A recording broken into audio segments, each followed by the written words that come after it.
Hello everyone, welcome to the channel. Are you experiencing frustratingly slow loading times and lag when trying to watch YouTube videos on Google Chrome? Well, I have a couple of solutions for you. Let's get started. The first step is to open the Google Chrome web browser. Then, we'll navigate to our browser settings by clicking on the three dots at the top right corner of the screen and selecting the Settings option.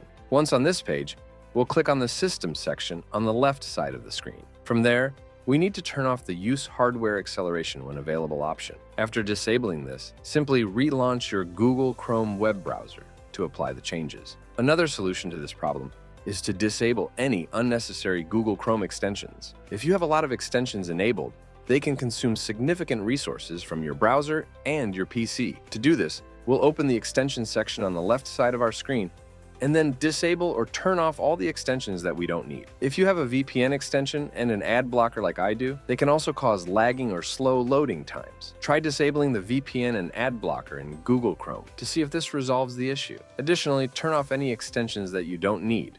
We can also check if our Google Chrome browser has any pending updates. Click on the About Chrome button and ensure that you have the latest version of the Google Chrome web browser installed on your device. New updates can fix bugs and other performance issues that you may have in the browser. Therefore, it's essential to update Google Chrome regularly to resolve your YouTube issue. If these steps didn't work for you, don't worry. I have a couple more solutions that you can try. Just follow along with me. The next thing you can do is clear your browser history and cache files. Select the Privacy and Security section on the left side, then choose Clear Browsing Data. From there, select to clear the cookies and cache data from all time. This will refresh your browser and hopefully remove any corrupted files and data that may be causing issues with YouTube. Just keep in mind that this will also log you out of all the websites that you are currently logged into. So if you don't have your passwords and email addresses saved, you might want to skip this step. After completing all of these steps, your YouTube player should no longer experience lag and the loading times should return to normal. If you found this tutorial helpful, please make sure to leave a like and subscribe to the channel. Thanks for watching.